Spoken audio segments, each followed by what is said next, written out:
Nosotros veníamos hablando de tres partes sobre el flujo vaginal o la secreción por la vagina, y hablamos de una bacteria que producía mal olor, y hablamos de un hongo, que es la candidiasis vaginal. Eh, pero muchas personas me han comentado de que querían comparar un poco los protocolos de atención en el área de ginecología, obstetricia y en varias áreas que me he visto obligado a, a reaprender de algo que para mí era un pasado muy lejano. ¿Ok? Eh, Les recuerdo que estoy en un área, y generalmente España tiene esa característica, que tiene una pirámide poblacional muy distinta a países centroamericanos. Vamos a poner el ejemplo de Venezuela, que es donde vengo, ¿no? Venezuela tuvo una época de oro, una época gloriosa. Yo me gradué en el año 1984 y en verdad que con un salario mínimo de médico rural tú podías eh, hacer un ahorro y comprarte un piso y comprarte un coche, etcétera, etcétera, ¿no? Tal vez como es España ahora, ¿no? Y Venezuela recibió muchos inmigrantes españoles, portugueses, bolivianos, ecuatorianos, chilenos, que fueron recibidos con los brazos abiertos y que lamentablemente, pues, tengo que decirlo, gracias a una emigración que se dio en Venezuela, de las peores calañas, delincuentes que tuvieron que emigrar porque ya no había quien robar, pues ellos fueron los encargados de desprestigiar, ¿no? Y de ahí el tema de la xenofobia. Es una lástima porque actualmente en España, y lo digo con mucho orgullo, lo digo con mucho orgullo, en cada hospital de España, en cada centro de salud de España, por lo menos 5 o 6 venezolanos ahí trabajando. Yo creo que más del 60% del personal médico es venezolano. Nosotros tenemos un hospital de cabecera que es el Hospital de Úbeda. Saludo a todos mis colegas del Hospital de Úbeda.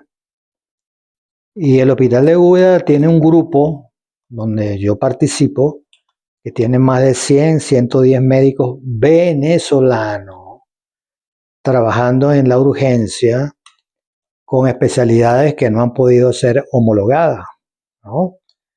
Y han tenido que, al igual que mi persona, pues adaptarse a esos conocimientos y desempolvar los libros del tiempo de antes para ubicarnos en el momento actual. Creo no equivocarme, no solamente los médicos venezolanos, los médicos bolivianos, cubanos, peruanos, etcétera, que son los que están manteniendo, y lo tengo que decir con toda claridad, el sistema español, sobre todo en el área donde yo estoy de Andalucía, se mantiene gracias a los médicos emigrantes o los médicos migrantes, los médicos extracomunitarios, que son la gran mayoría, porque muchos de los españoles lamentablemente no ven oportunidades acá, se gradúan, apostillan, arreglan sus documentos y se van a Alemania, donde tienen por supuesto unos ingresos muy superiores a los ingresos que tenemos nosotros y mucha estabilidad laboral.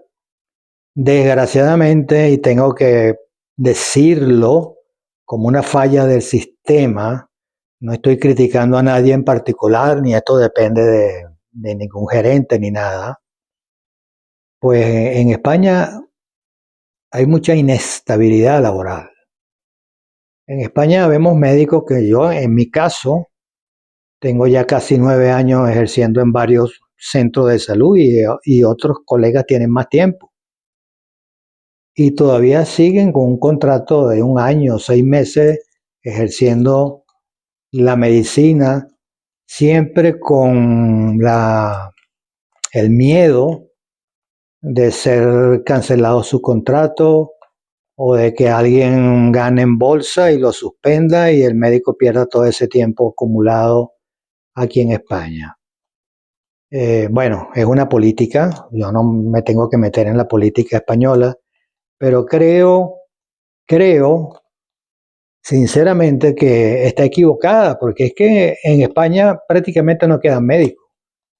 Yo estuve hasta hace poco trabajando en una zona que se llama Sierra de Segura, en un pueblito muy lejano que se llama Hornos, y en el centro de salud donde hacíamos la guardia, pues había más extranjeros que españoles. Los españoles estaban contados con los dedos. Estuve en una oportunidad trabajando en Villanueva del Arzobispo, de donde le mando muchos saludos a mis pacientes. Logré ganarme el cariño de ellos y habíamos, de 9 médicos, creo que habíamos 5 o 6 venezolanos. Entonces, a mí me llena de orgullo porque de alguna manera estamos intercambiando cultura, estamos intercambiando conocimiento, estamos aprendiendo uno de otro. Eh, Hay muchas cosas que hace el médico venezolano que no hace el médico español o viceversa, ¿vale? Entonces hemos tratado de unirnos para ver cómo hacemos para tener un solo protocolo, etcétera, pero es un poco difícil. En el área de las especialidades, atención primaria, quiero que sepan que es el primer sitio donde acuden los pacientes, en los distintos pueblos donde existe atención primaria. Atención primaria es la consulta curativa, es la consulta de urgencia, es la consulta preventiva, es la consulta de emergencia, etcétera, ¿no? Donde acude el paciente por primera vez en su pueblo. Y tiene la ventaja de que hay un servicio de ambulancia que lo aporta el centro de salud, donde muchas veces tenemos que hacer avisos a personas que no pueden trasladarse al centro de salud, personas encamadas. Acuérdense que la pirámide poblacional de España es más viejitos y menos jóvenes, es diferente a otras pirámides poblacionales. Entonces, pues tenemos que tomar en cuenta los viejitos en la residencia, los ancianitos que están en cama desde hace 5 años, etcétera.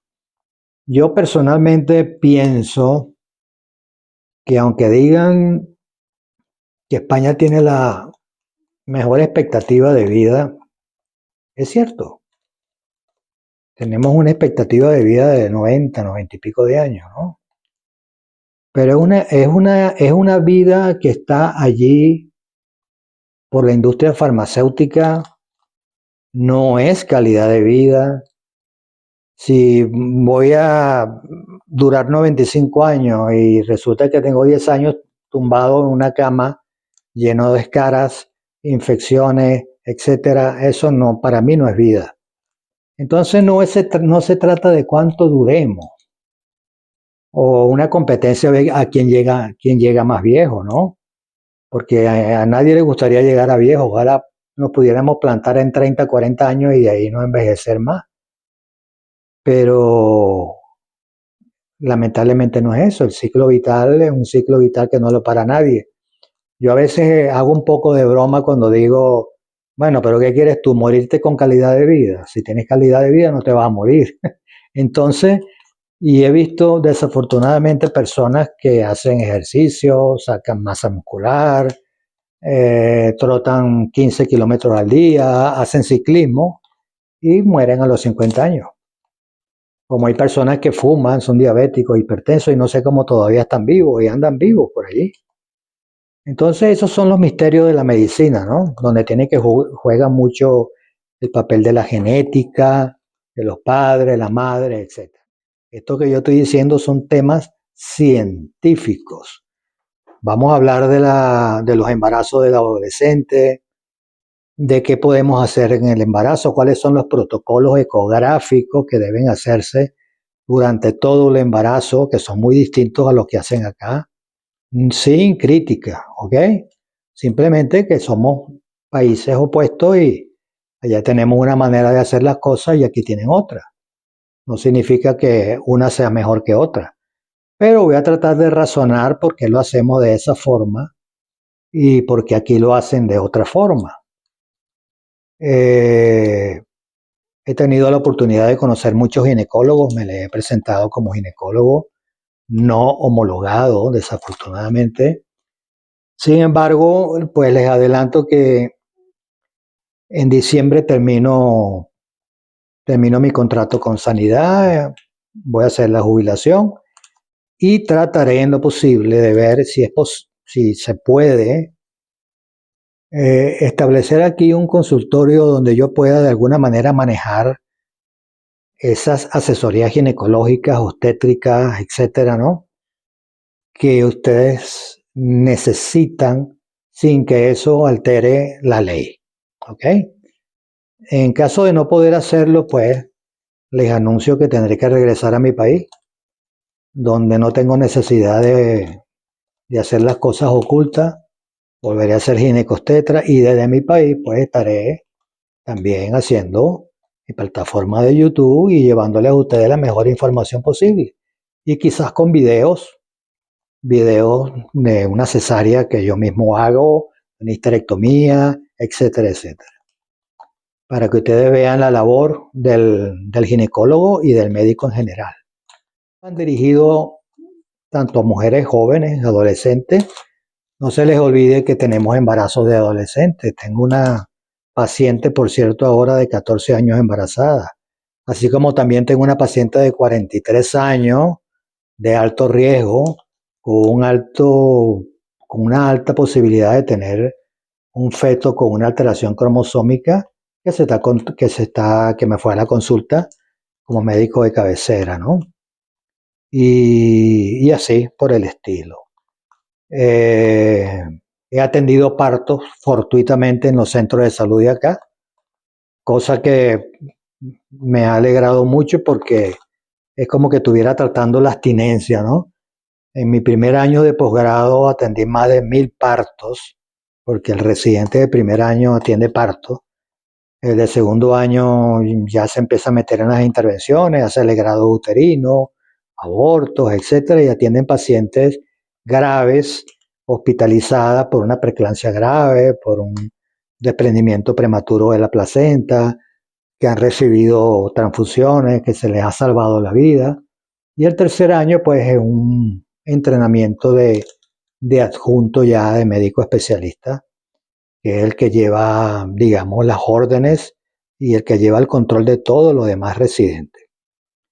Entonces, bueno, por todo eso pasamos y posteriormente no solamente graduarnos, sino hacer cursos de Doppler materno, de estudio genético, de estudio de primer trimestre, estudio morfológico, diagnóstico prenatal, etcétera, etcétera. Algunos hacen salud materno-fetal y hacen perinatología, que aquí se les dice a los pediatras. El perinatólogo es un médico que atiende a las embarazadas de alto riesgo que tienen enfermedades crónicas y conjuntamente con un equipo multidisciplinario de internistas, endocrinos, etcétera, pues se trata de llevar al mejor término. Entonces la medicina en Venezuela es una medicina avanzada, actualizada, con unos protocolos muy bien llevados. Lamentablemente no tenemos insumos en los hospitales, tenemos deficiencias y por supuesto que no podemos garantizar una buena atención en este momento, ¿ok? Con todo lo que ha pasado en Venezuela. Entonces creo que la idea que quería transmitirles es esa. El próximo tema que vamos a tratar, no hoy, porque ya se nos está haciendo tarde el video. Quiero hacer videos cortos para que ustedes puedan escucharlo. Y vamos a hablar de menopausia, vamos a hablar de sexo en la menopausia, vamos a hablar del orgasmo, para qué sirve un orgasmo, porque parece que mucha gente cree que el orgasmo es solamente el disfrute y el clímax de una relación sexual y el orgasmo tiene muchas otras funciones reproductivas para lograr que una mujer se embarace. ¿Okay? Vamos a hablar de ciertos mitos En cuanto a las relaciones sexuales, eso forma parte de la relación de pareja. La relación de pareja se mantiene gracias a una buena sexualidad en la pareja, y cuando ya eso va desapareciendo, pues la relación de pareja se va enfriando un poco. No necesariamente una mujer menopáusica ya no puede tener relaciones. Una mujer menopáusica inclusive puede incrementar su deseo de tener relaciones sexuales. Entonces vamos a hablar de todas esas cosas un poquito. Acuérdense que lamentablemente en muchos colegios e institutos todavía hay un poco de miedo de hablar de estos temas abiertamente. Vamos a hablar de todo un poco y vamos a aplicar criterios y ustedes van a saber cómo se desarrolla un embrión, cómo se desarrolla un feto, qué tiene un feto a diferencia de un embrión, desde cuándo empieza a ser un ser humano individual dentro de su cuerpo, y vamos a escuchar muchas cosas. Algunas cosas, por supuesto, podremos no estar de acuerdo, pero para eso es la democracia, para expresar nuestras opiniones y tratando yo de mantener un equilibrio entre las pacientes que deciden sobre su cuerpo y sobre su vida, y cuáles son los pros y los contras que pueden haber de esas decisiones que ustedes estén tomando. Como dije una vez en cuanto al tema del aborto, yo prefiero que el aborto o el control de natalidad no comience en un quirófano, sino comience en promoción de salud, mm, repartiendo preservativos, condones, píldoras anticonceptivas, creando educación sanitaria, cómo evitar un embarazo, etcétera, porque todos esos métodos existen. Entonces no se justifica realmente que tengas que llegar a un quirófano donde por supuesto los costos del Estado van a ser mayores, vas a correr riesgo con ese legrado o aborto que te vas a practicar porque te equivocaste en la fecha de última regla, o porque no pudiste comprar el anticonceptivo o el preservativo, y pues muy irresponsablemente saliste embarazada sabiendo los riesgos que estabas corriendo. Entonces no puedes tapar eso con un aborto terapéutico. Primero, hagamos prevención, y si el aborto hace falta, es necesario, pues se practica. ¿Ok? Estoy de acuerdo en ciertas condiciones en que el aborto puede ser legal. ¿Ok? Entonces, eso era todo lo que quería decirle por los momentos. Espero sus comentarios sobre los temas de los cuales quieren hablar, por favor, y trataré de adaptarme a ellos poco a poco. Soy de las personas que no, y lo voy a tener un poquito de apoyo audiovisual con un rotafolio, hacer unos dibujitos e irles explicando, pero a veces mis temas, mis pequeñas conferencias van saliendo en el momento. No tengo que leer un libro para hablar de eso. Todo eso está aquí en mis canas y en mi barba blanca. Y en más de 40 años de ejercicio médico y en más de 27 años en ginecología obstetricia. Eso está muy adentro. Entonces, bueno, les pongo a la orden todo eso a ustedes sin ninguna condición. ¿Ok? Sin ninguna condición. Solamente avísenme de qué quieren hablar y yo poco a poco iré elaborando esto. Vamos a hacer, para empezar, un video un poco largo semanal, uno o dos videos, y algunos videitos cortos, algunos tips cortos, que lo puedo hacer en el coche, lo puedo hacer viendo un paisaje muy bonito, y con todas esas cosas vamos a ir alimentando esto poco a poco, ¿vale? Les anticipo que me jubilo ya para el año que viene, en enero, a lo mejor no estaré trabajando en la sanidad pública. Estoy con un proyecto de montar algo propio a precios asequibles, donde yo pueda asesorarlo en ginecología, en, en control prenatal y en enfermedades, y en el seguimiento del embarazo, ¿vale? Con un estudio de ultrasonido y con muchas cosas que podemos ofrecer siempre y cuando cumplamos con la ley. Entonces, pues, Buenas noches, gracias por su paciencia y estamos siempre a la orden. Adiós.